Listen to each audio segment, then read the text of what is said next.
السلام عليكم ورحمة الله وبركاته. إن الحمد لله نحمده ونستعينه ونستغفره ونعوذ بالله من شرور أنفسنا ومن سيئات أعمالنا. من يهده الله فلا مضل له ومن يضلل فلا هادي له. وأشهد أن لا إله إلا الله وحده لا شريك له وأشهد أن محمدا عبده ورسوله صلى الله تعالى عليه وعلى آله وصحبه وسلم تسليما كثيرا. أما بعد، فقد قال الإمام البخاري رحمه الله تعالى: باب الكلام في الطواف.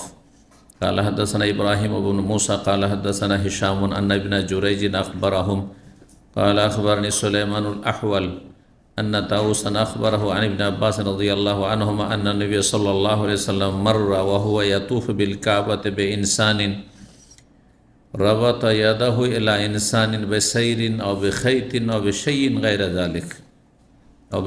غير ذلك فقطعه النبي صلى الله عليه وسلم بيده ثم قال: قد بيده। মহান আল্লাহর সমস্ত প্রশংসা, সালাত এবং সালাম নাজিল হোক প্রিয় রাসূল সাল্লাল্লাহু আলাইহি সাল্লামের উপর।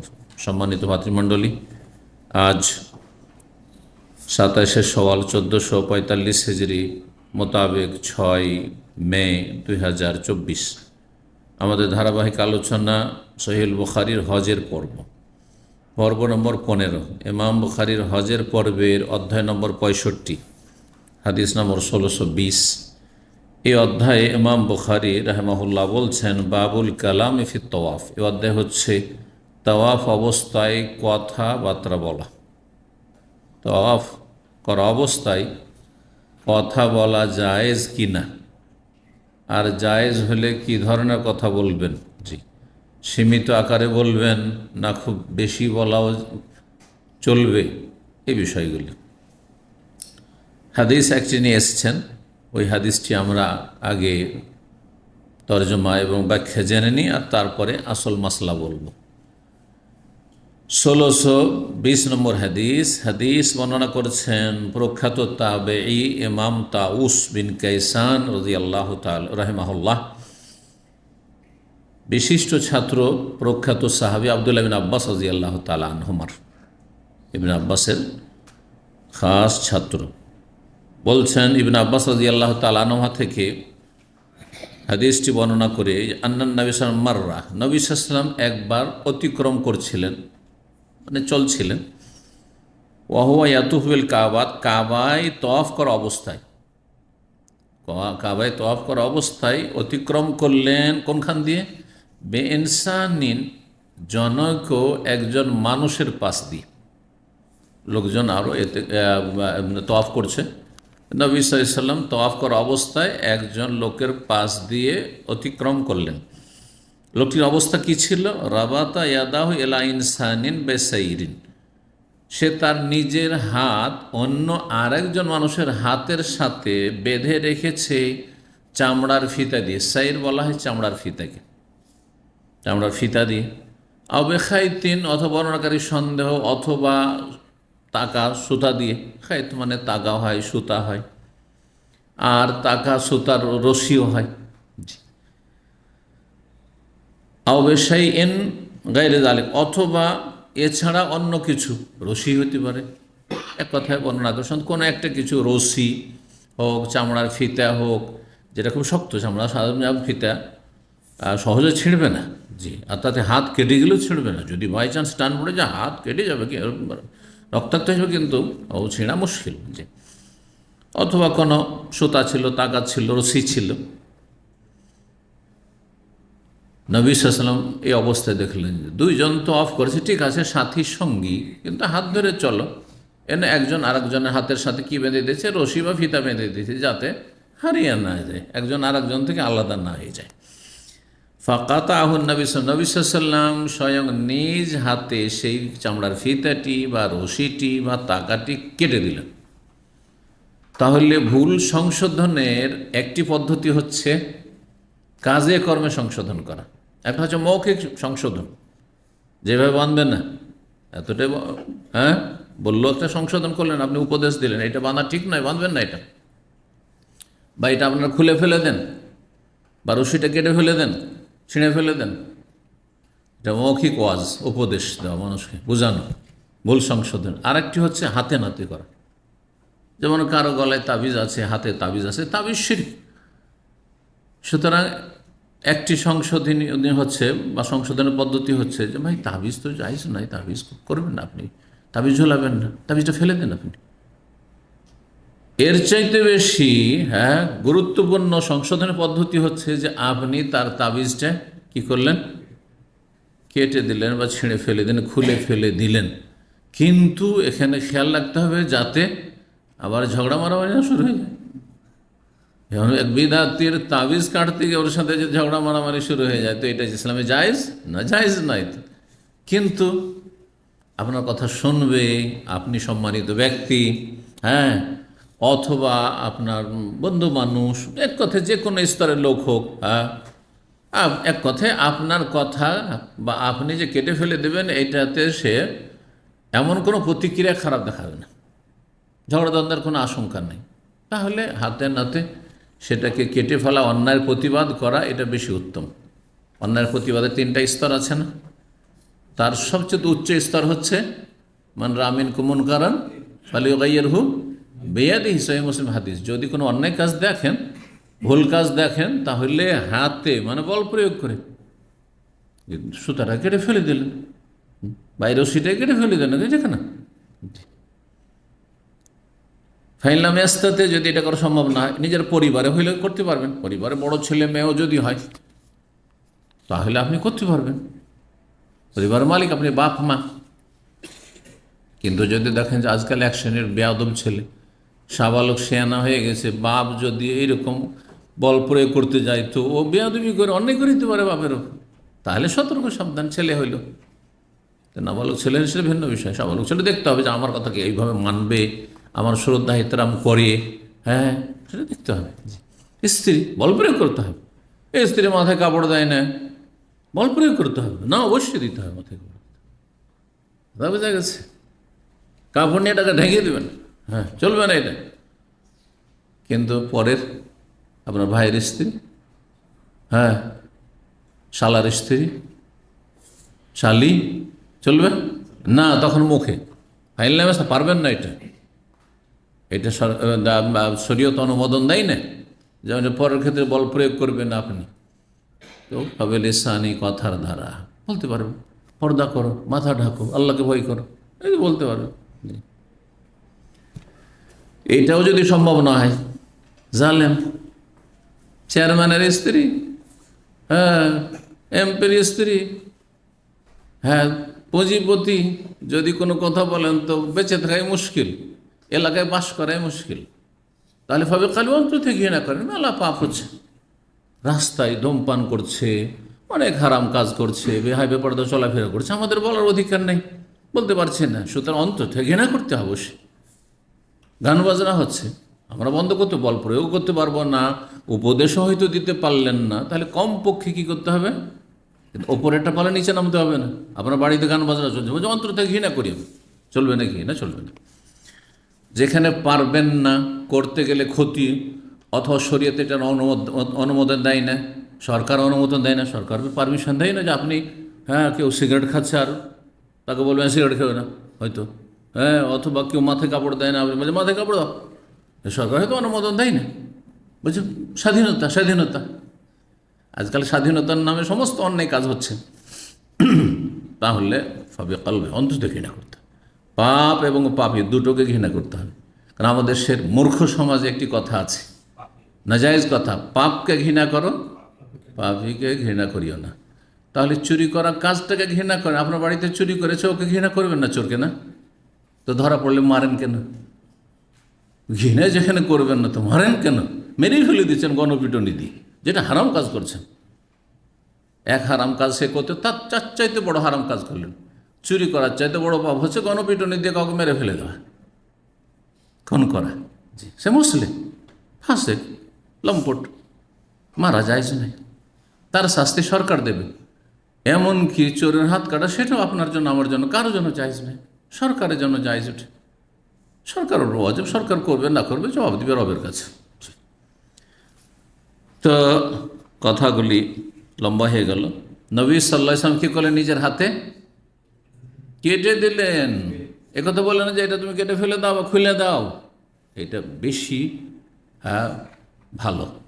এবং যদি পারেন এটা করতে, তাহলে এটাই আপনাকে করতে হবে, বল প্রয়োগ করা সম্ভব হলে। সে কথা বোঝাচ্ছিলাম। নিজ হাতে বেয়াদি, নিজ মোবারক হাতে নবী সাল্লাল্লাহু আলাইহি সাল্লাম তার ফিতাটিকে বা সুতাটিকে, রশিটিকে কেটে দিলেন। সুম্মা কাল, তারপরে বললেন, মানে মৌখিকভাবে বললেন, কুদ বেয়াদেহি, তার হাত ধরে তাকে টানো। তার লোকটি হয়তো অন্ধ ছিল, হ্যাঁ, অথবা দুর্বল কমজোর ছিল, চলতে পারে না, হ্যাঁ, এখানে অনেকে অলস আছে, সাথে হাঁটতে পারে না, ওর সাথে যদি রশি বেঁধে দেন বা হাত ধরে টানেন, হাত ছাড়ছেন না। আপনি স্পিডে, অনেকের স্ত্রী আছে একেবারে অলস, হাঁটতে পারবেন না, মেজাজই খারাপ হয়ে যাবে আপনার, কথা বলছেন। আবার এর বিপরীত আছে, অনেক পুরুষ আছে, ওর স্ত্রী স্পিডে হাঁটতে পারছে, আর ও নাম্বার ওয়ান অলস। তাহলে হাত ধরে একটু টান রাখেন, তাহলে ও স্পিড বাড়বে ওর, কথা বুঝতে পেরেছেন। হাত ধরে থাক, কোথাও বেয়াদি, হাত ধরে টানো ওকে, কিন্তু রশি বেঁধে রাখবে। এখানে একটি কথা বলি, আজকাল ইহুদি নাসারাদের অনুকরণে, কারণ ইহুদি নাসারারা ছেলে মেয়ের চাইতে বেশি আদর করে কুকুরকে, তাই না? দেখেছি যে কুকুর বেঁধে রাখে, কুকুর বেঁধে নিয়ে বেড়াচ্ছে না? এই সেম কুকুরের মতো করে নিজের বাচ্চাকে বেঁধে নিয়ে বেড়াতে দেখেছেন? দেখেন না? আরে এইখানেও দেখেছি, নিজের বাচ্চাকে রশিদে বেঁধে রেখেছে যাতে করে এদিক ওদিক ছুটে হারিয়ে না যায়। ঠিক সেম কুকুরের মতো, দেখে মনে হচ্ছে কুকুর বেঁধে রেখেছে, না মোটেই চাইছে না। আবার হাত ধরে থাকেন, নবী সাল্লাল্লাহু আলাইহি হাদিস। যদি আপনার এইরকম বাচ্চাকে বেঁধে রাখা রশির সাথে এইটা জায়েজ হয়, তো নবী সাল্লাল্লাহু আলাইহি ওয়াসাল্লাম এটা জায়েজ হইতো, যে আমার সাথীর সঙ্গে যাতে হারিয়ে না যায় সেজন্য বেঁধে রেখেছি। আপনার স্ত্রীর হাতে একটা রশি বেঁধে দিয়েছেন, আর আপনার হাতে বেঁধে দিয়েছেন, আর টানছেন যাতে এদিক সেদিক কোথাও তফেজ সাফা মরস সাইতে ভিড় ভাড়ে হারিয়ে না যায়, চলবে? যখন চলবে না, তো ইহুদি নাসারাদের কুকুর বাঁধা মতো করে নিজের বাচ্চাকে, আউযুবিল্লাহ, দেখি এত খারাপ লাগে।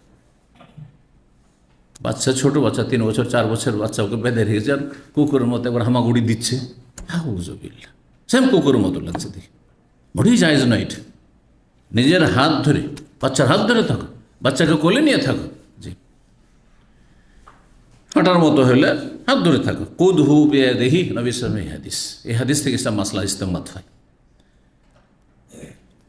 এই হাদিস থেকে অধ্যায়ের সাথে কি সম্পর্ক? তওয়াফ অবস্থায় কথা বলা জায়েজ না নাজায়েজ, বুঝতে পারছেন? হাদিসে কি এসছে? নবী সাল্লাল্লাহু আলাইহি ওয়াসাল্লাম দেখলেন যে লোকটা আর এক লোকের সাথে কি বাঁধা আছে, রশি বাঁধা আছে হাতে, এক হাত আর একজনের হাতের সাথে। তখন নবী সাল্লাল্লাহু আলাইহি ওয়াসাল্লাম সেটা নিজের হাতে কেটেও দিলেন রশিটা, আর তার সাথে বললেন যে হাত ধরে টানো। তো তওয়াফ করা অবস্থায় কথা বললেন না? তাহলে নবী সাল্লাল্লাহু আলাইহি ওয়াসাল্লাম যখন কথা বললেন, তাহলে তওয়াফ অবস্থায় কথা বলা জায়েজ। কিন্তু ভালো কথা বললেন না দুনিয়াদারির কথা বললেন? ভালো কথা বলেছেন। এই জন্য ভালো কথা বলবেন। কাউকে স্মরণ করাচ্ছেন, এখানে রব্বানা আতিনা ফিদ দুনিয়া হাসানা পড়তে হয়, হ্যাঁ, এইখানে শুধু এসে রুকনে ইয়ামানিতে শুধু ইসলাম ছুঁইতে হয়, স্পর্শ করতে হয়, চুমা দিতে হয় না, হ্যাঁ, ইশারা করতে হয় না। এই জায়গায় আপনি এই হাজরে আসওয়াদে চুমা দিতে পারেন, ইশারা দিয়ে কাউকে দেখছেন যে চুমা দিচ্ছে, তাহলে অন্যায়ের প্রতিবাদ বা ভুলের সংশোধন করতে পারেন যে ভাই এভাবে হাতে ইশারা করে আল্লাহু আকবার চুমা দাও, এটা জায়েজ না, বেদাত। ভালো কথা বললেন। কিন্তু দুনিয়াদারির কথা যদি গল্প করে, দুই বন্ধু আর কাজকর্মের গল্প, ডিউটির গল্প, কে কত টাকা ইনকাম করে আর কে কত টাকা দেশে পাঠায়, এসব যদি গল্প করে, কে কত জায়গায় জমি জায়গা নিতে পারলো, এসব গল্প করে, তো চলবে না? চলবে না। প্রয়োজনে কথা বলা যায়, যত কম কথা বলবে তত ভালো। এই হাদিস সহি, সুতরাং সেটির উচ্চ মানের সহি হাদিসগুলো শুধু সহি বুখারীতে আছে। কিন্তু ইমাম বুখারী রাহিমাহুল্লাহ এই অধ্যায় ইঙ্গিত করে দিয়েছেন একটি হাদিসের দিকে, যেটি আব্দুল্লাহ বিন আব্বাস রাদিয়াল্লাহু তাআলা আনহু হতে বর্ণিত, কিন্তু মওকুফ এবং মারফু। কেউ বলেছেন মারফু সহি নয়, অর্থাৎ নবী সাল্লাল্লাহু আলাইহি ওয়াসাল্লামের উক্তি বলে সহি নয়, কিন্তু ইবনে আব্বাসের উক্তি বলে সহি, আর কেউ বলেছেন না মারফু সহি। যাই হোক, সেই হাদিসটি কি? সেই হাদিসটি নাসাইতে আছে, তিরমিজিতে আছে, মুসনাদ আহমদ, আরও কয়েকটি হাদিসের কিতাব আছে। হাদিসটি মওকুফ তো সহি, কিন্তু মারফু নবী সাল্লাল্লাহু আলাইহি ওয়াসাল্লামের উক্তি বলে কথাটি সম্পর্কে ইখতিলাফ রয়েছে, সহি না জয়ীফ। জি, হাদিসটা প্রসিদ্ধ হাদিস, ফিকহের কিতাবাদিতে এই হাদিসটাই উল্লেখ করে থাকে ফকিরা। আর তওয়াফ বিল বাইতে সলাতুন, বাইতুল্লাহর তওয়াফ হচ্ছে সলাত, সেম সেম সলাত। অন্য রিওয়ায়াত আর তওয়াফ বিল বাইতে মিসলু সলাতে, বাইতুল্লাহর তওয়াফ হচ্ছে সলাতের মতোই। আকিল্লুল কালাম, সুতরাং তাতে অল্প স্বল্পই কথা বলো, খুব বেশি কথা বলিও না। অন্য রিওয়ায়াত রয়েছে ইল্লা আন্নাল্লাহ আবাহা ফিহিল কালামা, বাইতুল্লাহর তওয়াফ হচ্ছে সলাতের নামাজের মতোই, তবে আল্লাহ তাতে কথা বলাকে মুবাহ জায়েজ করেছেন, জায়েজ করেছেন। কথা বলা বাইতুল্লাহর তওয়াফ অবস্থায় জায়েজ, কিন্তু সলাতের মতো। সলাতের মতো তাহলে কোন দিক থেকে সলাতের মতো? তুলনা সব দিক থেকে হয় না, তুলনা আংশিক হয়। যেমন আরবিতে উদাহরণ দেওয়া হয় জায়দুন কাল আসাদ, অমুক ব্যক্তি সিংহের মতো। যারা সুঠাম টল ফিগার, খুব সিংহ পুরুষ বলছেন না, বলছেন না? সিংহ পুরুষ মানে কি? সিংহ। তো অমুক সিংহের মতো, অমুক কিসের মতো? সিংহের মতো। অমুক হচ্ছে খেকশিয়ালের মতো, বুঝলেন? খেকশিয়াল মানে কোন দিক থেকে খেকশিয়ালের মতো? না, ভীতু, একটু ভীতু। আর সিংহ মানে সাহসী। তাহলে কোনখানে? সিংহের মতো কি আছে? নখ আছে, আর মানুষকে হিংস্র পশুর মতো ফেড়ে খায়, হ্যাঁ, আর শরীরের লোম আছে, হ্যাঁ, না, কোনো কিছুতে মিল নেই। শুধু একটা বিষয়ে মিল আছে সিংহের সাথে, সেটা হচ্ছে বীরত্ব, সাহস, বাহাদুরি। ঠিক ওই রকম বাইতুল্লাহর তওয়াফ হচ্ছে কিসের মতো? সলাতের মতো। সলাতের মতো কোন দিক থেকে? একটা দিক হচ্ছে নেকির দিক থেকে, নেকির দিক থেকে অন্য জায়গায় নফল নামাজ, আর বাইতুল্লাহর তওয়াফ নেকির দিক থেকে, সওয়াবের দিক থেকে, এটা একটা দিক। আর একটা দিক হচ্ছে সলাতের জন্য শর্ত হচ্ছে পবিত্রতা, উজু। উজু ছাড়া নামাজ হবে না। বাইতুল্লাহর তওয়াফও ঠিক, হ্যাঁ, উজু ছাড়া শুদ্ধ হবে না। এটা অধিকাংশ ওলামাদের মত। কিন্তু কেউ কেউ বলেছেন যে এর বেশি যেহেতু স্পষ্ট দলিল নেই, নামাজের ক্ষেত্রে স্পষ্ট দলিল আছে, লা ইয়াকবালুল্লাহু সালাতা আহাদিকুম, হ্যাঁ, এজা আহাদাসা হাত্তা ইয়াতাওয়াদ্দা, সহিহ মুসলিম হাদিস। আল্লাহ কারো নামাজ কবুল করবেন না যদি উজু ভঙ্গ হয়ে যায়, হাত্তা ইয়াতাওয়াদ্দা, যতক্ষণ উজু না করবে। তিরমিজির প্রথম হাদিস, লা তুকবালু সালাতু বিগাইরি তুহর, বিনা পবিত্রতায় নামাজই কবুল হয় না। তাহলে উজু পবিত্রতা, আর গোসল ফরজ থাকলে নামাজ হবে না, আর উজু না থাকলেও নামাজ হবে না। কিন্তু এমন স্পষ্ট হাদিস তওয়াফ সম্পর্কে নেই। তওয়াফ সম্পর্কে শুধু এই হাদিস, আর তওয়াফ বিল বাইতি সলাত, বাইতুল্লাহর তওয়াফ হচ্ছে সেম সেম সলাত। সুতরাং সলাতের জন্য উজু শর্ত, এর জন্য উজু শর্ত। এটা হচ্ছে অধিকাংশ ওলামাদের মত। বুঝতে পেরেছেন? স্পষ্ট দলিল নেই। সুতরাং সামনে যে মাসলা আসবে, এখানে যখন কথাটি চলে আসলো, আসল হচ্ছে যে আপনি বিনা উজুতে বাইতুল্লাহর তওয়াফ করবেন না। আসল হচ্ছে বিনা উজু বাইতুল্লাহর তওয়াফ করবেন না। কিন্তু প্রচণ্ড ভিড়ের সময়, হজের মৌসুমে, হ্যাঁ, রমজানের শেষ দশকে, আর সেই সময় বেরিয়ে যাওয়া মুশকিল, আর বেরিয়ে গেলে আবার ঢোকাও মুশকিল, এমন যদি পরিস্থিতি থাকে, তো অনেক ওলামারা বলেছেন এই ক্ষেত্রে তখন ছাড় আছে, বেশ কিছু ওলামাদের। কিন্তু এমনিতে নাই। এখন আপনি যাবেন উমরাতে, আর উজু নাই বা উজু ভঙ্গ হয়ে গেল, যে কইরে এই ফেলি, না, চলবে না, যান উজু করে এসো। 66 নম্বর বা 66 নম্বর অধ্যায়, বাবুন, এই অধ্যায় হচ্ছে যারা আসাইরান, যদি কোনো ব্যক্তি কোনো চামড়ার ফিতা দেখে, আউসাইয়ান, অথবা এমন কিছু দেখে, ইউকরাহু ফি তওয়াফ অবস্থায়, যা অপছন্দনীয়, শরীয়তের দৃষ্টিতে অপছন্দনীয় তওয়াফ অবস্থায়, তাহলে সেটা কেটে দিতে পারেন, বল প্রয়োগ করার অধিকার থাকলে, বা আপনি রাজি করে নিলেন, ভাই এটা কেটে ফেলে দিই, আমি কেটে দিই আপনাকে, হ্যাঁ কেটে দেন, তাহলে ঠিক আছে। অপরিচিত লোক যদি অনুমতি নেই তাহলে ঠিক আছে, নাহলে এমনি একটা অপরিচিত লোক, আর আপনি একটা ভুল করছে, আর আপনি এখানে যদি বল প্রয়োগ করেন তো সমস্যা হইতে পারে, দেখতে হবে বিষয়টা।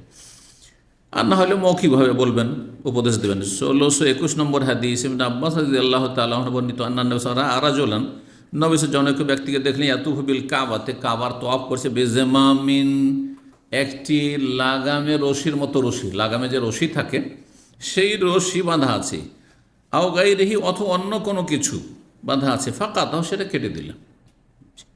এতে আরও ক্ষতির দিক আছে।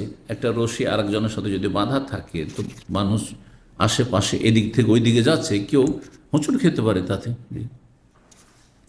67 নম্বর অধ্যায়, বাবুনি অধ্যায় হচ্ছে লায়াতুহুল বাইতে ওরিয়ান ওয়ালা ইয়াহুজ্জু মুশরিকুন। বাইতুল্লাহর তওয়াফ উলঙ্গ হয়ে কেউ করবে না।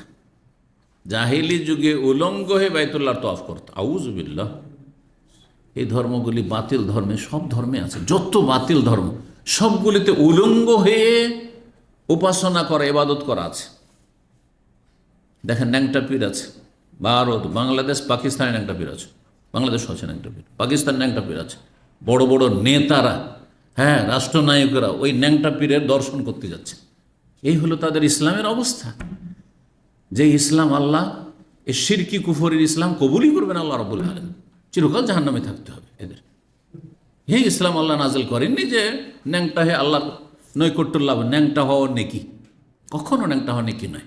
আল্লাহ কোরআনে এটিকে ফাহেসা বলেছে, অশ্লীলতা, নোংরামি, যেমন জেনা করা, সমকামিতা, লুচ্চামি, হ্যাঁ, ওই রকমই হচ্ছে ন্যাংটা উলঙ্গ চলাফেরা করা, মহিলাদের বেহাবে পর্দা চলাফেরা করা, হ্যাঁ, অন্য পুরুষদেরকে আকৃষ্ট করা, নিজে আকৃষ্ট হওয়া, এগুলো সব অশ্লীলতা, নোংরামি এগুলো। জি,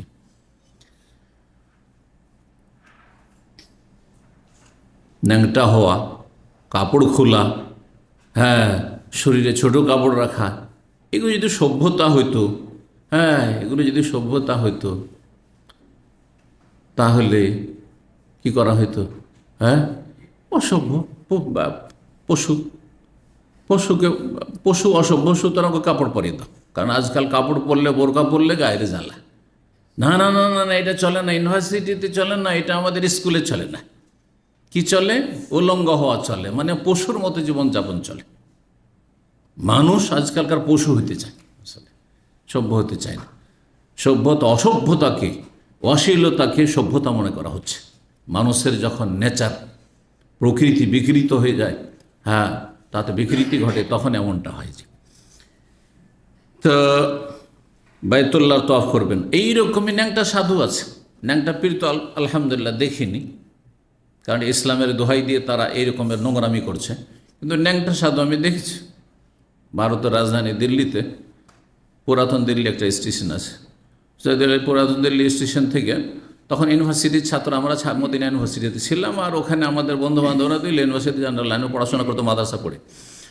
তো কথায় কথায় তারা গল্প করলো যে ন্যাংটা সাধু এখানে এক জায়গায় বসে থাকে, একটা পার্ক। কোথায়? বলছে দিল্লি স্টেশন থেকে নেমে ওই বাম দিকে একটু নজর দিলেই হবে।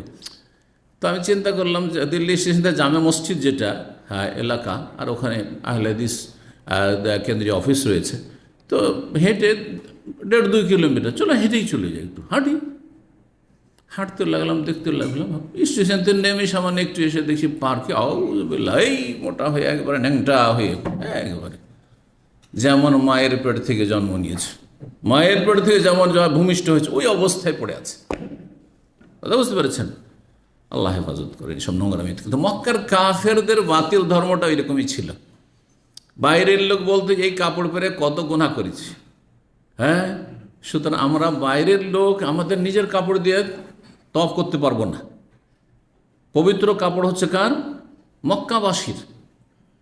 সেম হিন্দুদের মধ্যে ব্রাহ্মণ শুধু পবিত্র, যার ফলে ব্রাহ্মণরা শুধু মন্দিরে ঢুকবে আর পুজো পাঠ দেবে, আর বাকিরা বাইরে থেকে তামাশা দেখবে, হ্যাঁ, যা প্রসাদ নিয়ে আসবে সব দিয়ে দিবে ওদেরকে, যে তোমরা পূজা করে দাও আমাদের পক্ষ থেকে, ঠিক না?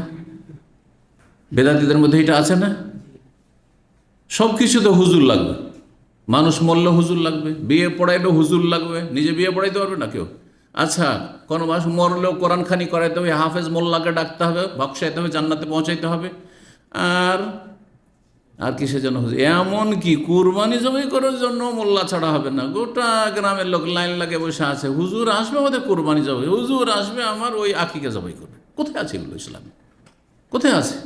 প্রত্যেকে মুসলিম, আর মুসলিম হইতে হবে, আর প্রত্যেকে এই কাজগুলি করতে হবে। কোরআন শিখতে হবে, হ্যাঁ, নামাজে ইমামতি করার যোগ্যতা লাভ করতে হবে, আর নিজে জবাই করতে হবে। কেন পরকে দিয়ে জবাই করবেন আপনি? জি। তো এরা ও লোক এসে মক্কায় তখন কাপড় ধার করত, মক্কার ব্রাহ্মণদের কাছে। তারা নিজেরা সিনিয়র, তাদেরকে সিনিয়র মনে করতো, তারাও নিজেদেরকে সিনিয়র মনে করতো। কাপড় ধার চাইতো, যে কাপড়টা দাও তো অফ করবো। যদি কাপড় পেলো শুধু কাপড় তো সবার জুটতো না ধারে, তখন কি করতো, উলঙ্গ হয়ে নারী পুরুষ, এমনকি নারীরাও, নারী পুরুষ উলঙ্গ হয়ে কি করে, তওয়াফ করতো তারা। ভারতে একটি ধর্ম আছে, জৈন ধর্ম, নাম শুনেছেন? হ্যাঁ, জৈন বলে হিন্দি উর্দুতে, কিন্তু এরা জৈন, বাংলাতে জৈন। এই জৈনরা তাদের ধর্মে হচ্ছে কি, ন্যাংটা হওয়া। তাদের যে ধর্মগুরু সবসময় ন্যাংটা থাকবে, আর রাস্তা দিয়ে হাইওয়ে, ন্যাশনাল হাইওয়ে হেঁটে যাচ্ছে, সোশ্যাল মিডিয়া আছে, ইউটিউবে আছে, রাস্তা দিয়ে হেঁটে যাচ্ছে, আর হাজার হাজার নারী পুরুষ গিয়ে তার লিঙ্গ থেকে তাবাররুক নিচ্ছে। আউযুবিল্লাহ। এখনো এমন অধম মানুষ পৃথিবীতে আছে? সায়েন্স টেকনোলজি শিক্ষায় এত দূর এগিয়ে চলে গেছে, আর এই অবস্থা। বলুন আলহামদুলিল্লাহ আলা নেমাতুল ইসলাম। আল্লাহ ইসলাম দিয়েছেন, তাওহীদ দিয়েছেন, সুন্নাহ দিয়েছেন, যে ন্যাংটা পীর থেকেও আল্লাহ রক্ষা করেছেন, ন্যাংটা সাধু থেকেও রক্ষা করেছেন, আর এসব ন্যাংটাদের ধর্ম থেকে আল্লাহ, বাতিল থেকে আল্লাহ রক্ষা করেছেন। জি আলহামদুলিল্লাহ। তো উলঙ্গ হয়ে তওয়াফ চলবে না। ওয়ালা ইয়াহুজ্জু মুশরিক, আর কোনো মুশরিক তওয়াফ করতে পারবে না, মুশরিক তওয়াফ করতে পারবে না। এই জন্য মক্কায় কাফের মুশরিকের প্রবেশ নিষেধ। মক্কায় ঢুকলে মক্কার জন্য ভিসা, পাসপোর্ট হচ্ছে লা ইলাহা ইল্লাল্লাহ মুহাম্মাদুর রাসূলুল্লাহ। লা ইলাহা ইল্লাল্লাহ মুহাম্মাদুর রাসূলুল্লাহ পড়ে নাও, এটাই তোমার পাসপোর্ট, এটাই হচ্ছে তোমার ভিসা। না, ঢুকে পড়ো, কলমা পড়ে ঢুকে যাও। 1622 নম্বর হাদিস, আবু হুরায়রা রাদিয়াল্লাহু তাআলা আনহু বর্ণনা করছেন, আন্না আবু বকর সিদ্দিক রাদিয়াল্লাহু আনহু বাসাহু ফিল হাজ্জাতিল্লাতী আমারাহু আলাইহা রাসূলুল্লাহ ক্বাবলা হাজ্জাতিল ওয়াদাই ইয়াওমান নাহর। আবু বকর সিদ্দিক রাদিয়াল্লাহু তাআলা আনহুকে প্রেরণ করলেন সেই হজে, যেই হজে তাকে আমির, দায়িত্বশীল বানিয়েছিলেন রাসূলুল্লাহ সাল্লাল্লাহু আলাইহি ওয়াসাল্লাম ক্বাবলা হাজ্জাতিল ওয়াদা, বিদায় হজের 1 বছর পূর্বে। বিদায় হজের আগে। বিদায় হজ কোন সালে হয়েছে? কোন হিজরিতে? 10ম হিজরি। 8ম হিজরিতে মক্কা বিজয় হলো, 8 হিজরিতে মক্কা বিজয় হলো। 9ম হিজরিতে নবী সাল্লাল্লাহু আলাইহি ওয়াসাল্লাম কেন হজে চলে আসলেন না তাড়াতাড়ি? মক্কা এখন মুসলিমদের হাতে, তারপরে তার পরের বছর হজে আসলেন না কেন? রমজানে কি হলো? রমজানে মক্কা বিজয় হলো, আর তারপর সওয়াল, জিলকাদ, এই আপনার হুনাইন আর তায়েফ, এগুলো যুদ্ধ করতে করতে জিলকাদ চলে আসলো, নবী সাল্লাল্লাহু আলাইহি ওয়াসাল্লাম ফিরে চলে গেলেন। আর 9ম হিজরির হজে আবু বকর সিদ্দিক রাদিয়াল্লাহু তাআলা আনহুকে আমির বানিয়ে পাঠালেন, কিন্তু নবী সাল্লাল্লাহু আলাইহি ওয়াসাল্লাম আসলেন না। কারণ তখন তো জানাবার ব্যবস্থা ছিল না মানুষকে। সুতরাং মানুষ জানুক, 1-1.5 বছর ধরে জানুক, একটা উদ্দেশ্য যে রাসূলুল্লাহ সাল্লাল্লাহু আলাইহি ওয়াসাল্লাম হজে যাচ্ছেন, যে মুসলিম হজে যেতে চাইবে সব প্রস্তুত হয়ে যাবে। এই খবরটাও ছড়িয়ে পড়লো 1-1.5 বছর ভিতরে। আর 2 নম্বর কাজ হচ্ছে যে মক্কায় এখনও কি করছে, মুশরিকরা বসবাস করছে, মুশরিকরা প্রবেশ করছে, যাওয়া আসা করছে। এই হজে মিক্স হজ হবে, মুশরিক কাফেরও হজ করছে আর মুসলিমও হজ করছে। না না, নবী সাল্লাল্লাহু আলাইহি ওয়াসাল্লাম এইরকম হজ করা পছন্দ করলেন না, একেবারে ক্লিয়ার হইতে হবে, মুসলিম মুসলিম শুধু থাকবে, এখানে কোনো কাফের মুশরিক আর হজ করবে না, কারণ কাফের মুশরিকও হজ করতো তাদের তরিকে। তারপরে উলঙ্গ হয়ে তওয়াফ করতো। এখন ওই বছরে হজে গেলে কিছু লোক উলঙ্গ হয়েও চলে আসবে তওয়াফ করতে, কারণ কাফের মুশরিক যখন আসবে তাদের ধর্মের তরিকে আসবে। এই সমস্ত কিছু থেকে পাক পবিত্র করার জন্য নবী সাল্লাল্লাহু আলাইহি ওয়াসাল্লাম বিলম্ব করলেন। আর 10ম হিজরিতে কী করলেন? বাইতুল্লাহর হজ করে বিদায় হজ। 9ম হিজরিতে আবু বকর সিদ্দিক রাদিয়াল্লাহু তাআলা আনহু হজ করলেন, তার সাথে আলী রাদিয়াল্লাহু তাআলা আনহুকে পাঠিয়ে দিলেন সূরা তাওবার আয়াতগুলি মেনায়, আরাফায়, মুজদালিফায় মানুষকে বিভিন্ন জায়গায় যেখানে যেখানে জনসমাগম আছে সেখানে শুনিয়ে দেওয়ার জন্য। নিজের বংশের লোক দিয়ে শোনাইতে হবে, এটা আরবদের সেটা মানে চিরাচরিত নিয়ম ছিল, সেই জন্য পাঠিয়েছিলেন। কিন্তু মূল দায়িত্বশীল আমির ছিলেন হজের আবু বকর সিদ্দিক রাদিয়াল্লাহু তাআলা আনহু। কথা বলছেন এখানে, পাঠিয়ে দিল। ইয়াউমান নাহার, কোরবানির দিন ছিল। ফি রাহাতিন, এক দলের সাথে, তার সাথে এক দল আছে। ইউআযযিনু ফিন নাস, জনগণের সামনে ঘোষণা করছিলেন। আজান দেওয়া মানে ঘোষণা করা, আযানা ইউআযযিন, ইউআযযিন মানে আজান দেওয়া হয়, আজান দেওয়া। আর এখানে ঘোষণা করছিলেন, কারণ তার আজান ছিল না। ঘোষণা করছিলেন কি, আল্লাহ ইয়াহুজ্জা বাদাল আমে মুশরিকুন, এই বছর পরে কোনো মুশরিক যেন হজ না করে, এই বছর পর কোনো মুশরিক যেন হজে না আসে, একমাত্র মুসলিম আসবে। ওয়ালা ইয়াতু বিল বাইতি অরিয়ান, আর বাইতুল্লাহর তওয়াফ যেন কোনো বিবস্ত্র ব্যক্তি না করে। 68 নম্বর অধ্যায় বাবুন, এই অধ্যায় হচ্ছে এজা ওয়াকাফা ফি তওয়াফ, তওয়াফ অবস্থায় কেউ যদি বিরতি দিয়ে দেয়, ওয়াকাফা মানে থেমে যাওয়া, ওয়াকাফা মানে থেমে যাওয়া। এই জন্য আপনার কোনো স্ট্যান্ডকে অথবা পার্কিংকে মওকিফ বলছে। পার্কিং এখানে এই যে কোম্পানি যে পার্কিং, পে পার্কিংয়ের মওয়াকিফের নাম দেখেছেন না, মওয়াকিফ। তো মওকিফ মানে হচ্ছে পার্কিং, থামা। ইফ মানে থামো, ইফ মানে ওয়াকাফা ইয়াকাফ থেকে থামো। তওয়াফ অবস্থায় কেউ থেমে যায়, তওয়াফ করতে করতে 3 চক্কর হয়েছে আর একামত হয়ে গেলে থেমে গেল। তওয়াফ করতে করতে 1-2 চক্কর, 3 চক্কর কি 4 চক্কর হয়েছে, আর তারপরে তখন আবার উযু নষ্ট হয়ে গেল, অথবা ক্লান্ত হয়ে পড়লেন, বসে গেলেন, মাথাটা চক্করিতে উঠলো, থেমে গেলেন। তাহলে তারপরে কি হবে? আবার নতুন করে শুরু করতে হবে না? যেখানে থেমেছিলেন, যেই জায়গায় থেমেছেন ওই জায়গা থেকে শুরু করতে হবে। যেখানে থেমেছে, জয় চক্করে থেমেছিলেন, হ্যাঁ, সেই চক্কর থেকে শুরু করবে, তত চক্কর থেকে। আর যেই জায়গায় থেমেছিলেন ওইখানে, ধরেন আপনি নামাজ পড়ার জন্য বেরিয়ে গেলেন, এখান পর্যন্ত পৌঁছেছেন, তারপরে নামাজ পড়ার জন্য গেলেন, এদিকে জায়গায় ফেলেন না, ওইদিকে চলে গেলেন। এটা করলে হবে না যে ওখানে গেছি আর এইখানে এসে লাগবো। যেখানে ছেড়েছেন আপনি তব, ওখানে এসে আবার লাগতে হবে আপনাকে। এখান থেকে শুরু করবেন। আগেরটা আপনার কি হবে? গণনা করা হবে, আগেরটা গণনা করা হবে, আগেরটা ক্যান্সেল হবে না। জি। ওয়াকাল আতা, প্রখ্যাত তাবে ইমাম আতা বলছেন, ফিমাই ইয়াতুফু, ওই ব্যক্তি সম্পর্কে মাসলা বলছেন যে তওয়াফ করছিল বা তওয়াফ করে, ফাতুকামুসসালা, সালাতের একামত হয়ে গেল, নামাজের একামত হয়ে গেল। আও ইউদফা আনমাকান, অথবা এমন ভিড়ে ধাক্কা খেলো যে নিজের জায়গা থেকে ওরা বেরিয়ে যেতে হলো, কোন দিকে, এমন ভিড় বাড়ে ধাক্কা খেয়ে বেরিয়ে যেতে হলো। এজা সাল্লামা, যখন নামাজ থেকে সালাম ফিরবে, ইয়ারজিউ ইলা হাইসু কুতিয়া আলাইহি, সেখানে ফিরে আসবে যেখানে তার তওয়াফ কি হয়েছিল, বন্ধ করে দেওয়া হয়েছিল। ফায়াবনি, এবং আগের তওয়াফের চক্করগুলির ওপর ভিত্তি রাখবে। 3 চক্কর হয়েছিল, তাহলে বাকি 4টা করবে। 6টা হয়ে গেছিল, 1টা বাকি ছিল, অর্ধেকটা বাকি ছিল, ঠিক আছে অর্ধেকটাই করেন আপনি এখন। আর এইরকমই বর্ণনা করা হয়েছে ইবনে ওমর, আব্দুল্লাহ বিন ওমর সাহাবী থেকে। তাবেঈর উক্তি হলো আর সাহাবীরও উক্তি হলো। ও আব্দুর রহমান বিন আবু বকর, আবু বকর সিদ্দিক রাদিয়াল্লাহু বড় ছেলে, তারও মত এটি যে কোনো জায়গায় তওয়াফ করতে গিয়ে যদি থেমে যায় তাহলে সেখান থেকে আবার শুরু করতে পারবে। জি। 69 নম্বর অধ্যায় বাবুন, এই অধ্যায় হচ্ছে সাল্লান নবী সুবুহিম রাকাতাইন, নবী সাল্লাল্লাহু আলাইহি ওয়াসাল্লাম সালাত আদায় করেছেন 7 চক্কর লাগানোর পরে 2 রাকাত। এই 2 রাকাত সালাত হচ্ছে তওয়াফের সুন্নাত, সুন্নাতুত তওয়াফ বা তাহিয়াতুত তওয়াফ, তওয়াফের তওয়াফ সালাম, মসজিদ সালামি তাহিয়াতুল মসজিদ, আর এটি হচ্ছে কিসের? তওয়াফের সালামি। আপনি তওয়াফ করলেন, আর তওয়াফ মানে এটি কিন্তু অনেকে বুঝে না, অনেকে মনে করে যে আমি 3টা চক্কর দিলাম, এটা আমার নেকি হয়ে গেল, 1 চক্কর দিলেন 1 নেকি হল। না না না, এরকম কোনো তওয়াফ নেই যে আপনি 2-3 চক্কর দিলেন আর তারপর থেমে গেলেন, 4 চক্কর 5 চক্কর দিলেন, মনে করি এইটাই আমার সওয়াব হলো। না, 7 চক্কর মানে 1 তওয়াফ, 7টা চক্কর মানে 1 তওয়াফ, আর 1 তওয়াফের পরে 2 রাকাত সালাত আদায় করা হচ্ছে সুন্নাত, ওয়াজিব ফরজ নাই। অর্থাৎ কেউ যদি নামাজ নাও পড়ে তবু তার তওয়াফের নেকি হয়ে যাবে, কিন্তু কম হবে, একটু সুন্নাত ছুটলো। ওয়াকালা নাফে, প্রখ্যাত তাবেঈ নাফে ইবনে ওমরের স্বাধীনকৃত গোলাম এবং তার ছাত্র, তিনি বলছেন, কানা ইবনে ওমর রাদিয়াল্লাহু আনহুমা, আব্দুল্লাহ বিন ওমর রাদিয়াল্লাহু তাআলা আনহু কি করে, ইউসাল্লি লিকুল্লি সুবুইন রাকাতাইন। ওসবু মানে সপ্তাহ, আর সবু মানে 7 চক্কর, সবু মানে 7 চক্কর। বলছেন যে তিনি সালাত আদায় করতেন প্রত্যেক 7 চক্করে 2 রাকাত। 7 চক্কর দিলেন, 2 রাকাত পড়লেন, তারপর আবার তো আপ করতে চাইছেন, ফ্রি আছেন আপনি, আর ভিড় ভাড়ও নাই, আবার করব আমি, আবার 7 চক্কর, আবার 2 রাকাত, আবার 7 চক্কর, আবার 2 রাকাত পড়তে থাকেন, কোনো অসুবিধা নেই।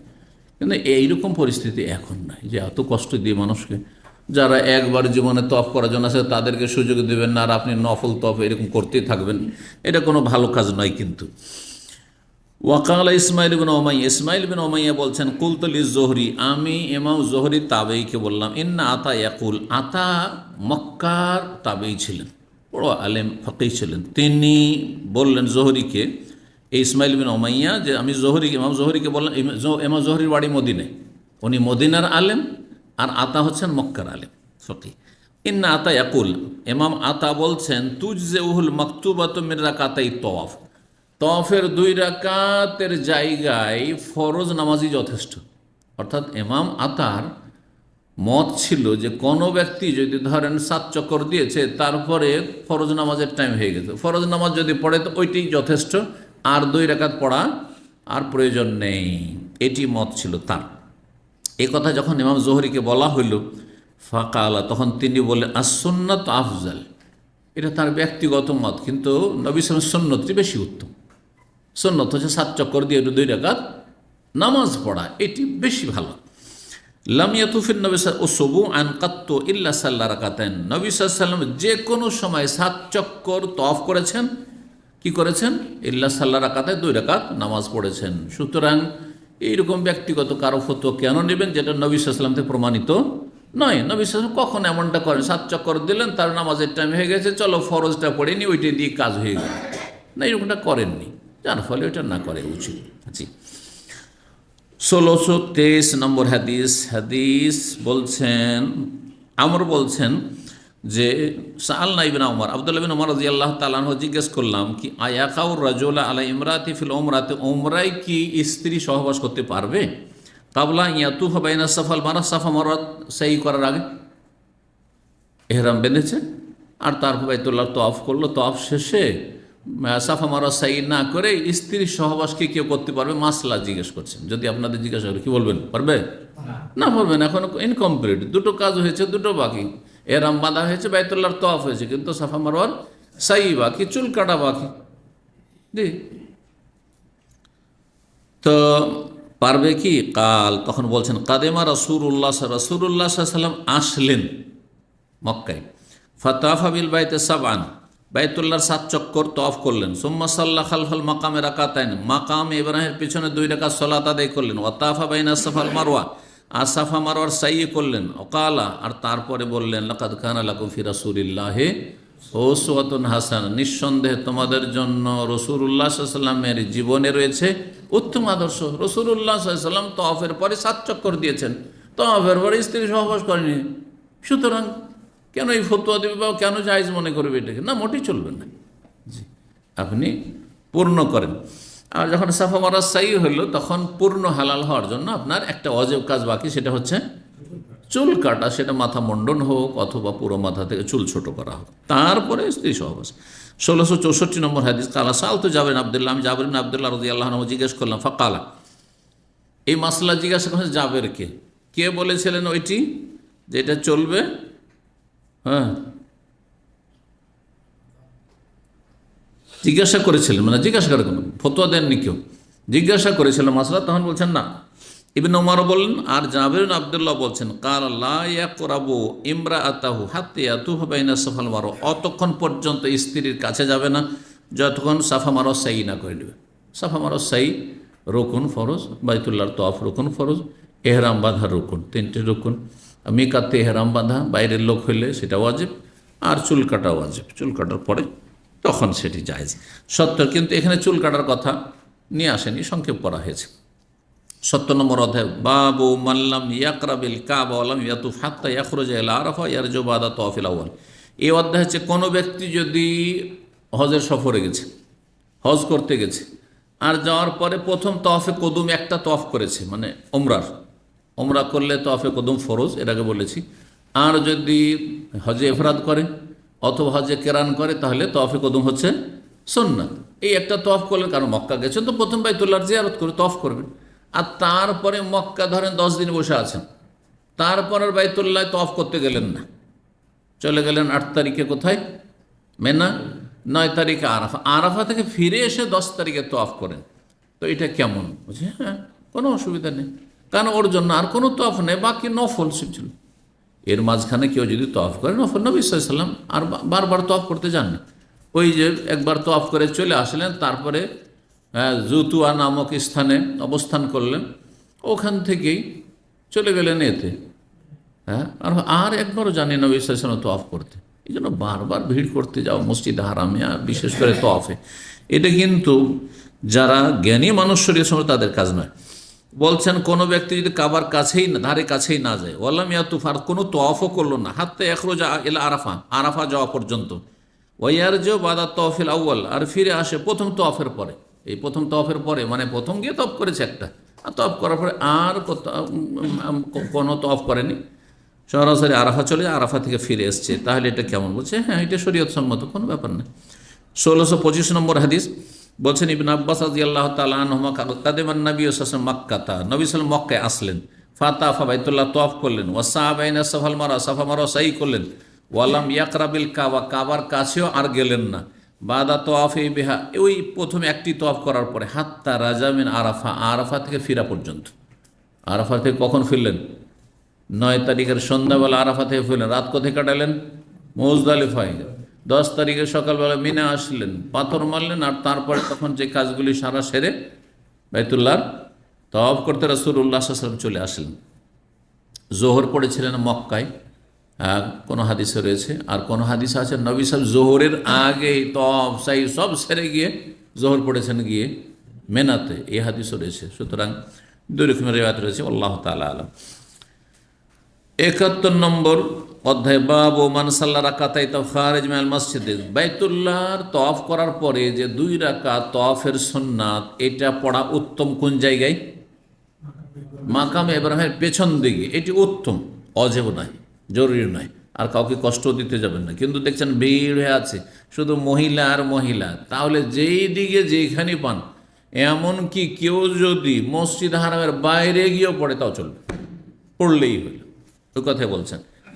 এই অধ্যায় হচ্ছে কোনো ব্যক্তি যদি তওয়াফের 2 রাকাত সালাত আদায় করে খারিজ মিনাল মসজিদ, মসজিদের বাইরে গিয়ে কোথাও চত্বরে পড়লেন, অথবা অন্য জায়গায় গিয়ে হোটেলে পড়লেন, জায়েজ। খারিজ মিনাল মসজিদের মধ্যে সবই শামিল, হারামের এলাকা যে কোনো জায়গায় যে পড়ে হোটেলে পড়ে নিলেন, যদি দেখেন যে পরিস্থিতি এইরকম, তাহলে ভিড়ভাড় আছে। 1626 নম্বর হাদিস, অথবা ধরেন উযু নষ্ট হয়ে গেছে, বাইতুল্লাহ তওয়াফ করার পরে কী হয়েছে? উযু নষ্ট হয়ে গেছে, বাকি আছে 2 রাকাত নামাজ পড়া, নামাজের জন্য তো উযু শর্ত, হবেই না নামাজ বিনা উযুতে, ঠিক না? কিন্তু সাফা মারওয়া সাই হবে, এমনকি বড় না বাকি অবস্থায় হবে, বাহির ঢুকতে হবে, কিন্তু মসজিদ হারাম দিয়ে ঢুকলে হবে না। এদিক থেকে সরাসরি সাফাতে ঢুকেন, আর ওইদিকে মারওয়া দিয়ে আপনি তফ করে বাইরে বেরিয়ে যান। হারামের ভেতরে যদি না ঢোকে, মাসিক অবস্থা থাকে, তফ করা হয়েছে আর মাসিক চলে এসছে, হ্যাঁ, কোনো অসুবিধা নেই, বড় না পাকি ছোট না পাকি সব অবস্থায় সাফা মারওয়া সাই করা যাবে, কিন্তু মসজিদে প্রবেশ করতে পারবেন না। জি, বড় না পাকি থাকলে। জি, তো বলছেন যে ওয়াসাল্লা উমর রাদিয়াল্লাহু আনহু খারিজ মিনাল হারাম, ওমর রাদিয়াল্লাহু তাআলা আনহু বাইতুল্লাহ তওয়াফ করলেন, আর বাইতুল্লাহ তওয়াফের যে 2 রাকাত এটা পড়লেন হারামের বাইরে গিয়ে। হারামের, খারিজ মিনাল হারামের একটি অর্থ হচ্ছে হারাম মানে হুদুদ হারামের বাইরে গিয়ে, হারামের বাইরে দূরে গিয়ে পড়েছেন, তাও অসুবিধা নেই। জি, হারাম মানে আজকাল হারাম বলা হচ্ছে মসজিদটাকে, কিন্তু আসলে তো ওই যুগে হারাম মানে মসজিদ বলা হইতো না, হারাম মানে হুদুদ হারাম, হারামের এরিয়া। তাহলে ওই তান্নিমের বাইরে গিয়ে পড়েছেন, ওইখানে মসজিদ আয়েশার ওইদিকে যা পড়েছেন, আর না হলে গিয়ে পড়েছেন আর অন্যদিকে যেখানে হারামের বাইরের এলাকা। তো ওমর রাদিয়াল্লাহু তাআলা আনহু কোনো ভুল কাজ করেননি, দেখাবার জন্য যে জায়েজ আছে, প্রয়োজন যে কোনো পরিস্থিতিতে। 1626 নম্বর হাদিস, জাইনাব রাদিয়াল্লাহু তাআলা আনহা বর্ণনা করছেন উম্মে সালামা রাদিয়াল্লাহু তাআলা আনহা থেকে, বলছে শাকাউতু ইলা রাসূলিল্লাহ সাল্লাল্লাহু কাছে আমি অভিযোগ করলাম। কি অভিযোগটা ছিল? যে তিনি অসুস্থ ছিলেন, আসলে অসুস্থ থাকা, যে আমি অসুস্থ, শরীরটা ভালো নাই, কি করব। উম্মে সালামা জাওজের নবী সাল্লাল্লাহু আলাইহি ওয়াসাল্লাম সহধর্মিনী বলছেন, আন্না রাসূলুল্লাহ কালা ওয়া হুয়া বিমাক্কা, রাসূলুল্লাহ বললেন মক্কায় ছিলেন, ও আরাদাল খুরুজ, বের হওয়ার ইচ্ছা করল, ওয়ালাম তাকুন উম্মে সালামা তাফাত বিল বাইতে, কিন্তু উম্মে সালামা বাইতুল্লাহর তওয়াফ করেননি, মানে বিদায় তওয়াফ তালি ছিল। বেরিয়ে যাওয়ার মানে মদিনা রওনা দিতে যাচ্ছেন, তাহলে কিসের তওয়াফ ছিল? বিদায় তওয়াফ ছিল। হজে বিদায় তওয়াফ হচ্ছে ওয়াজিব। আজকাল অনেকেই ভুল ফতোয়া দিচ্ছে যে আপনার উমরাতেও বিদায় তওয়াফ করতে হবে, অথচ কোনো প্রমাণ নেই। খুব বেশি তো নফল তওয়াফ, সেটি করলে ভালো, যে শেষখানে আমি চলে যাবো, উমরা করতে এসেছি, চলে যাবো, তো একটা তওয়াফ করিনি, করলে ভালো। না হলে আপনি বলেন নবী সাল্লাল্লাহু আলাইহি ওয়াসাল্লাম সুন্নাত বা ওয়াজিব কোথায়? নবী সাল্লাল্লাহু আলাইহি ওয়াসাল্লাম যে উমরাগুলি করেছেন, সেগুলিতে যখন বিদায় হচ্ছেন মক্কা থেকে, তখন একটা তওয়াফ করেছেন, প্রমাণ কোথায়? তেমনিতে কেন চাপিয়ে দেবেন? আচ্ছা, এরকম মুফতি কিন্তু ফতোয়া দিয়েছে, সেই জন্য বলছি। জি, দলিল ছাড়া ফতোয়া দেওয়া ঠিক নয়। উম্মে সালামা রাদিয়াল্লাহু তাআলা আনহা বাইতুল্লাহর তওয়াফ করেন, ওয়া আরাদাতিল খুরুজ, বেরিয়ে যেতে চাইছেন কিন্তু ওয়াজিব বাকি আছে, বিদায় তওয়াফ বাকি। ফাকাল আল্লাহ রাসূলুল্লাহ, রাসূল বললেন, ইযা উকিমাত সালাতুস সুবহি, যখন ফজরের নামাজ শুরু হবে, ফজর নামাজ শুরু হলে সবাই নামাজ পড়তে লেগে যাবে, তাহলে মাতাফ তওয়াফের জায়গায় ভিড়ভাড় কমে যাবে, আর ভিড় থাকবে না। ফাতুফি আলা বাইরিকে, তখন তোমার উটের পিঠে চেপে তুমি তওয়াফ করে নিও। ওয়ান্নাস ইয়াসাল্লুন, যখন লোকেরা নামাজ অবস্থায় থাকবে, সলাতরত অবস্থায় থাকবে। ফালাত জালিক, সেটাই তিনি করেছিলেন। ফালাম তুসাল্লি হাত্তা খারাজাত, তিনি বাইতুল্লাহর তওয়াফ করার পরে সলাত আদায় করেননি যতক্ষণ তিনি সেখান থেকে বেরিয়ে না গেছে। বেরিয়ে গিয়ে বাইরে গিয়ে তখন আদায় করেছে, কারণ রওনা, চলো তওয়াফ করা হয়েছে, চলো, তারপরে গিয়ে রাস্তায় কোথাও যে নামাজ পড়েছেন তো জায়েজ আছে। এগুলো প্রমাণ করার জন্য ঘটনাগুলো নিয়ে আসলেন। 72 নম্বর অধ্যায় হচ্ছে বাবু মান সাল্লা রাকাতে খালফাল মাকাম। এই অধ্যায় হচ্ছে কোনো ব্যক্তি যদি তওয়াফের 2 রাকাত সুন্নত পড়ে মাকাম ইব্রাহিমের পিছনে, তো এর হুকুম কি? বলবেন যে উত্তম, এটা বেশি ভালো, এটা বেশি ভালো। আর কেউ যদি অন্যদিকে পড়ে জায়েজ, দূরে পড়ে, হোটেলে গিয়ে পড়ে জায়েজ, জি, তবে ইচ্ছা করে করবেন না, ইচ্ছা করে করবেন। যেমন বললাম যে বিভিন্ন ভিড়ের কারণে জায়গা পাননি, অথবা ভুলে গেছিলেন, অথবা ধরেন উজু নেই সেই জন্য, পরে পড়ে নেব, উজু করে পরে পড়ে নেব। 1627 নম্বর হাদিস, ইবনে উমর রাদিয়াল্লাহু তাআলা আমাকে জিজ্ঞাসা করেন, আমরা যে আগে আমর এসেছিল, আমর ইবনে দিনার তাবি, এখানে ইবনে দিনার চলে এসছে, তো আমরটা কে চলে আসলে স্পষ্ট। ইয়াকুলু, তিনি বলেন, কাদিমান নবী সাল্লাল্লাহু আলাইহি ওয়াসাল্লাম আসলেন মক্কায়, ফাতাফা বিল বাইতি সাবান, বাইতুল্লাহর 7 চক্কর দিলেন তওয়াফ, ওয়াসাল্লা খালফাল মাকামে রাকাত, মাকামের পিছনে 2 রাকাত নামাজ পড়েছেন। সুম্মা খারাজা আলাইহিস সালাতু ওয়াসসালাম ইলা সাফা, তারপর রাসূলুল্লাহ সাল্লাল্লাহু আলাইহি ওয়াসাল্লাম সাফার দিকে বেরিয়ে গেলেন। ওয়াকাদ কাল আল্লাহু তাআলা, মহান আল্লাহ বলেছেন, লাকাদ কানা লাকুম ফি রাসূলিল্লাহি উসওয়াতুন হাসানাহ, তোমাদের জন্য রাসূলুল্লাহ সাল্লাল্লাহু আলাইহি ওয়াসাল্লামের ভিতরে রয়েছে উত্তম আদর্শ। সুতরাং বাইতুল্লাহর তওয়াফ করবে, তারপরে 2 রাকাত নামাজ পড়বে, তারপরে সাফা মারওয়ার দিকে বেরিয়ে যাবে, সাফা, তার সাফা থেকে মারওয়া সাই করবে। 73 নম্বর অধ্যায় বলছেন বাবু তওয়াফ বাদা সুবহি ওয়াল আসর। এই অধ্যায় হচ্ছে ফজরের নামাজের পরে অথবা আসর পরে বাইতুল্লাহর তওয়াফ করা যাবে না, যাবে না?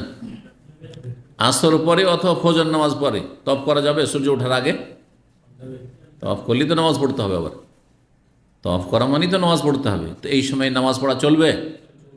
হ্যাঁ, চলবে, বিনা কারণে চলবে না। কোন নামাজগুলি চলবে? কারণগত নামাজ চলবে, কথা বুঝতে পেরেছেন? কোন নামাজ চলবে? কারণগত নামাজ চলবে। কারণগত নামাজ হচ্ছে তাহিয়াতুল মসজিদ। আপনি আসর পরে মসজিদে যে বসতে চাইছেন, তাহলে কারণ আছে নামাজ পড়ার, আর শুধু 2 রাকাত, বেশি নয়।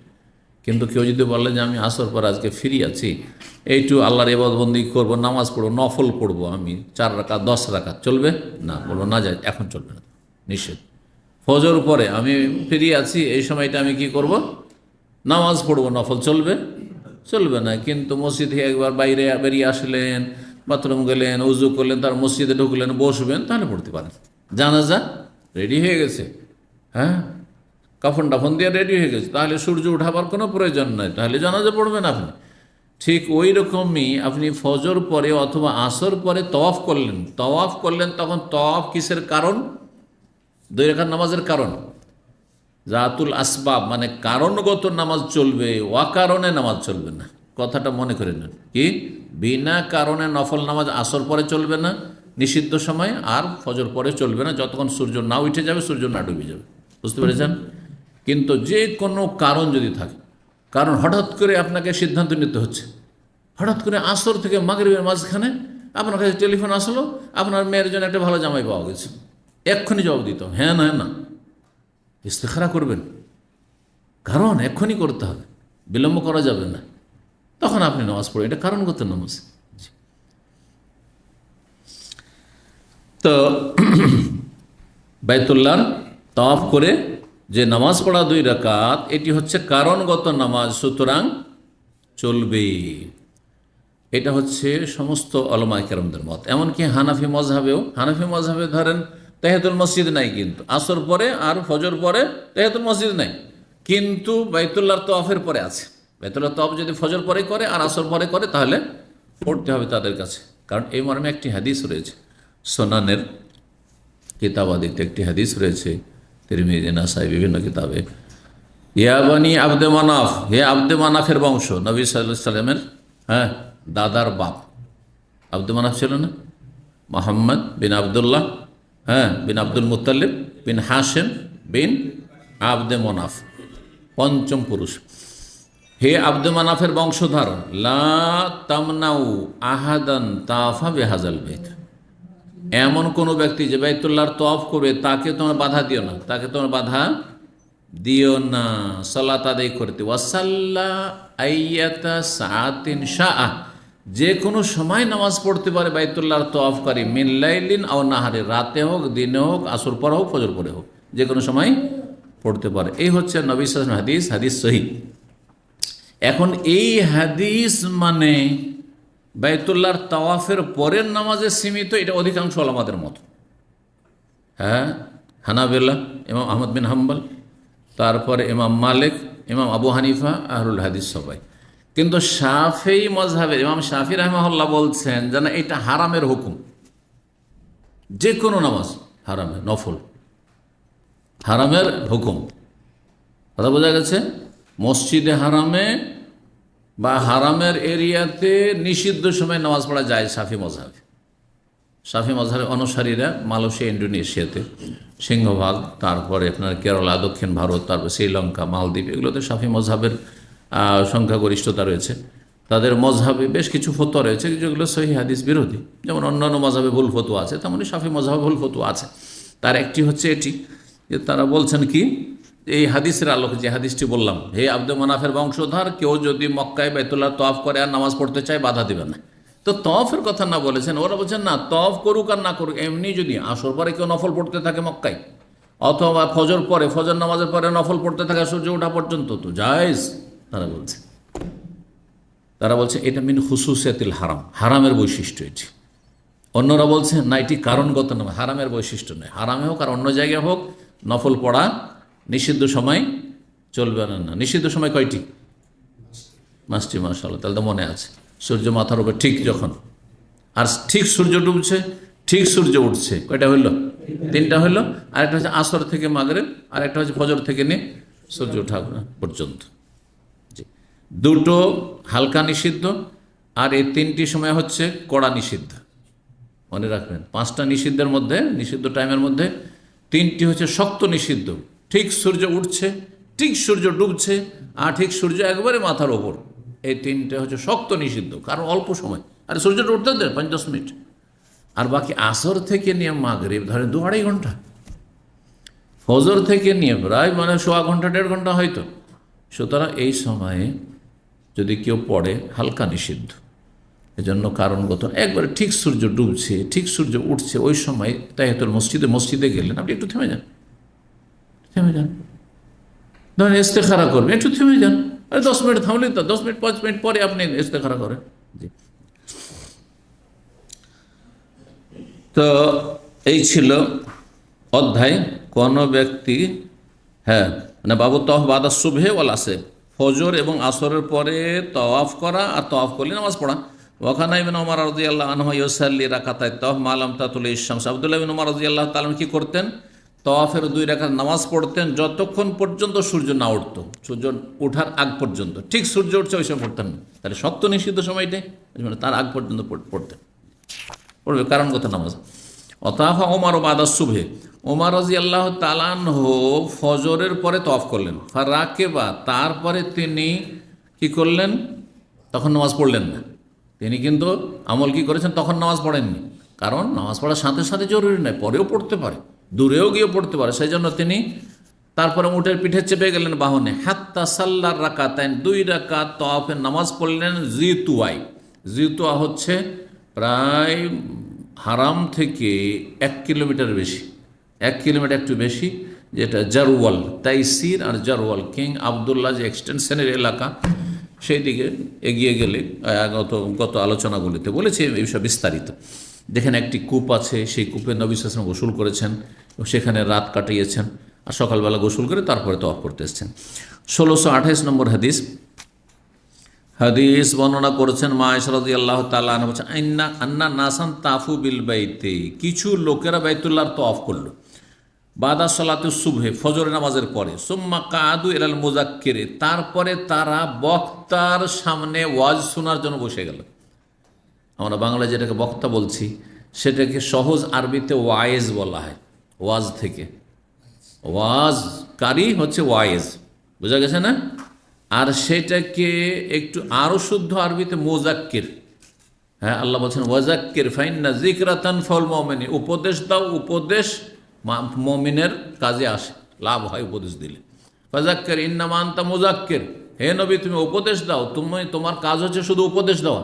লাস্তা আলাইহিম বিমুসাইদির, তুমি দারোগা পুলিশ না যে মারধর করে জবরদস্তি কাউকে ইসলামের দাওয়াত দেবে। জি, উপদেশ দাও। এই জন্য ধর্মীয় ক্ষেত্রে জবরদস্তি নেই, ধর্মীয় ক্ষেত্রে জবরদস্তি নেই, অমুসলিমের জবরদস্তি নেই। কিন্তু মুসলিম যদি নামাজ না পড়ে, অবশ্যই হয় মুসলিম থাকলে নামাজ পড়তে হবে, আর না হলে তোমার মুসলিম ঘরে জন্ম নিয়েছো এই অধিকার নেই যে আমার ইচ্ছা আমি পড়লাম না পড়লাম, এটা সরকার কাছে বলতে পারবে না। আমার কাছে আপনার কাছে গায়ের জোরে বলে দেবে, কিন্তু সরকার বাধ্য করবে, মুসলিম বেরিয়ে যেতে পারবে না। এই জন্য একজন অমুসলিম ইসলাম গ্রহণের সময় তাকে ফুল স্বাধীনতা দেবো। দেখো তুমি চিন্তা করে নাও, তোমার যদি বিশ্বাস থাকে আল্লাহ পরকালে, তাহলে তুমি এই কলমা পড়ো, জবরদস্তি কিছু নেই। কিন্তু ইসলাম কবুল করার পরে যদি কয়েক ঘন্টা থাকলো, একদিন দুই দিন, তার বলছে আমাকে ভালো লাগে না, থাকবো না, বলছে আর যাওয়ার অধিকার নেই। ঢোকার সময় স্বাধীনভাবে ঢুকো, কিন্তু বের হওয়ার অধিকার নেই, না গলা কাটবে। কথা বোঝা গেছে? এইরকম মুসলিমের সন্তান, জন্মসূত্রে তুমি মুসলিম, সো তোমার এই অধিকার নেই যে আমি নামাজ পড়বো না, আমি রোজা রাখবো না, এটা বলার অধিকার নেই। সরকার মৃত্যুদণ্ড দিতে পারে, সরকার যে শাস্তি যেটা মনে করবে শরীয়তের দৃষ্টিতে সেটা দেবে, যদি ইসলামিক সরকার হয়। জি, আল্লাহ তৌফিক দান করুন, আল্লাহ হেদায়েত দান করুন গোমরাহ পথভ্রষ্টদেরকে। কিছু লোকেরা বাইতুল্লাহর তওয়াফ করলো, আর তারপরে তারা নামাজ পড়বে কেন?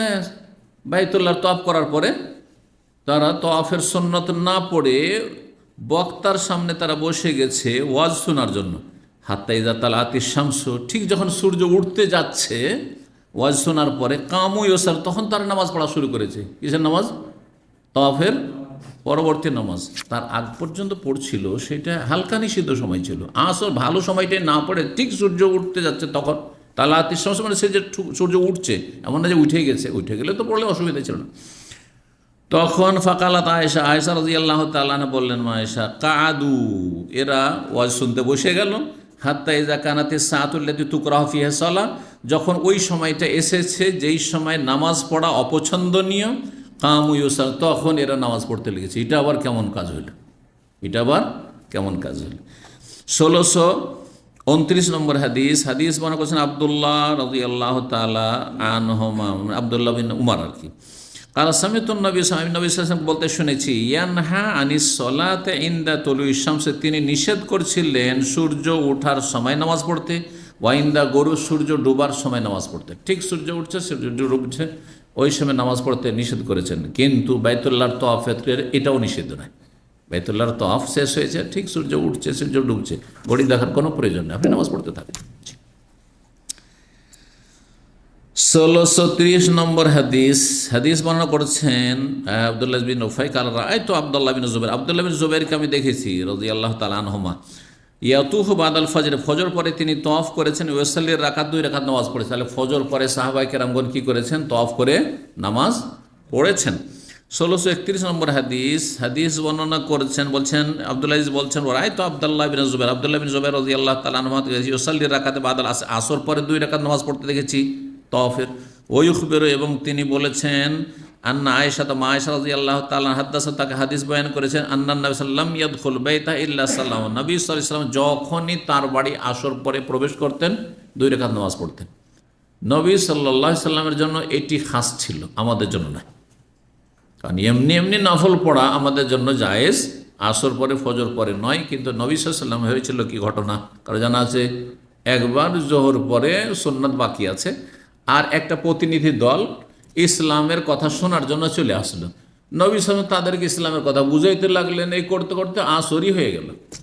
এত দীর্ঘ সময় ইসলামের দাওয়াত দিতে দিতে আসর হয়ে গেল। তখন আসর ফরজ নামাজ পড়লেন, আর ফরজ পড়ার পরে যে সুন্নত জোহরের কাজা থেকে গেছে, জোহরের পরের 2 রাকাত সুন্নত, সেটা নবী সাল্লাল্লাহু আলাইহি ওয়াসাল্লাম পড়েছেন। ওই যে একদিন পড়লেন, সেই জন্য নবী সাল্লাল্লাহু আলাইহি ওয়াসাল্লাম সবসময় প্রতিদিন আমল করতেন। কি করতেন?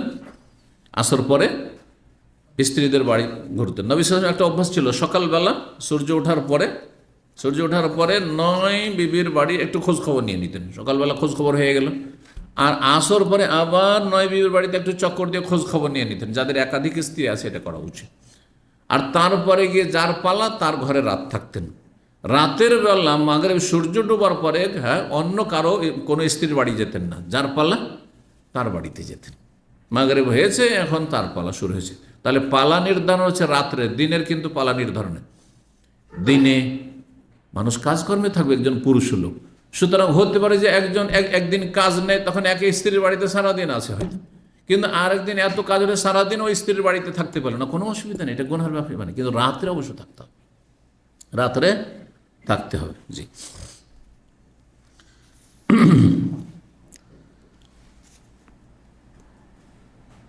74 নম্বর অধ্যায়, আর এটা দিয়ে শেষ করছে বাবুল মরিজে ইয়াতুফ রাকিবান। এই অধ্যায় হচ্ছে অসুস্থ ব্যক্তি যদি বাহনে চেপে, সওয়ারিতে চেপে কি করে, তাওয়াফ করে। এক সময় অসুবিধা ছিল না, কাঁচা ছিল, সুতরাং ওটের পিঠে চেপে নবী সাল্লাল্লাহু আলাইহি ওয়াসাল্লাম তাওয়াফ করেছেন। তার নবী সাল্লাল্লাহু আলাইহি ওয়াসাল্লাম বিবি উম্মে সালামা রাদিয়াল্লাহু তাআলা আনহা তাওয়াফ করেছেন। কিন্তু এখন কি পারমিশন পাওয়া যাবে? কিন্তু পারমিশন হুইল চেয়ারে যদি থাকে, এটি বাহন আপনার, এটা বাহন না। রিক্সা যদি বাহন হয়, সাইকেল যদি আপনার বাহন হয়, সাইকেলের যুগে তো হুইল চেয়ারও বাহন, হুইল চেয়ার। জি, তো 1632 নম্বর প্রয়োজনে কোনো অসুবিধা করতেন। 1632 হাদিসে বলছেন, ইকরামা ইবনে আব্বাস রাদিয়াল্লাহু তাআলা আনহু ছাত্র, তার থেকে বর্ণনা করেছেন, আন্না রাসূলুল্লাহ তাওয়াফা বিল বাইতি, নবী সাল্লাল্লাহু আলাইহি ওয়াসাল্লাম বাইতুল্লাহর তাওয়াফ করলেন, ওয়া হুয়া আলা বাইরিন, উটের পিঠে চেপে। কুল্লামা আতা আলা রুকনে, যখনই আসছিলেন কর্নারে, কোন কর্নারে? হাজর আসওয়াদের কর্নারে। আশারা ইলাইহি বিশাইইন ফি ইয়াদিহি, তাতে নবী সাল্লাল্লাহু আলাইহি ওয়াসাল্লামের হাতে যে ছড়ি বা কিছু লাঠি ছিল সেটা দিয়ে ইশারা করতেন। ওয়া কাব্বার, আল্লাহু আকবার বলতেন। কি বলতেন? তাহলে এইটা রুকনে ইয়ামানি নয়, এটা রুকনে হাজর আসওয়াদ, হাজর আসওয়াদের কোনা। 1633 নম্বর হাদিস, সর্বশেষ হাদিস, বর্ণনা করেছেন যায়েনব বিনত উম্মে সালমা, তার মা উম্মে সালমা রাদিয়াল্লাহু তাআলা আনহা থেকে। কালা, তিনি বলছেন, শাকাউতু ইলা রাসূলিল্লাহ সাল্লাল্লাহু আলাইহি ওয়াসাল্লাম আন্নী আশতাকি, আমি রাসূলুল্লাহ সাল্লাল্লাহু আলাইহি ওয়াসাল্লামের কাছে অভিযোগ করলাম যে আমি অসুস্থ হয়ে গেছেন সফরে গিয়ে, উমরার সফরে বা হজের সফরে। ফাকালা তুফি মি ওয়ারাইন নাস, মানুষের পেছন দিয়ে তুমি তওয়াফ করো, দূর দিয়ে। লোকেরা কাবার কাছে তওয়াফ করছে ঘেঁষে, আর তুমি একটু দূর দিয়ে আলাদা হয়ে তওয়াফ করো, মহিলা মানুষ। ও আনতে রাখে, বা তুমি বাহনে চাপা অবস্থায়, বাহনে চেপে মানুষ থেকে একটু দূরে সরে, যেহেতু উঠ, আর তারপরে মহিলা মানুষ, সুতরাং দূর দিয়ে তওয়াফ করতে বললেন। ফাতুফ, তো আমি বাইতুল্লাহর তওয়াফ করলাম। ও রাসূলুল্লাহ সাল্লাল্লাহু আলাইহি ওয়াসাল্লাম ইউসাল্লি, সেই সময় রাসূলুল্লাহ ফজরের নামাজ পড়াচ্ছিলেন। এলা জামবিল বাইতে, বাইতুল্লাহর পাশে। ওয়া হুয়া ইয়াকরা, আর পড়ছিলেন এই সূরা তুর, ওয়া তুর ওয়া কিতাবিন মাসতুর। এখানেই আজকের আলোচনা শেষ করছি। ওয়া জাযাকুমুল্লাহু খাইরান, ওয়া সাল্লাল্লাহু সাল্লাম নবিয়ানা মুহাম্মদ ওয়া আলা আলিহি ওয়া সাহবিহি আজমাইন।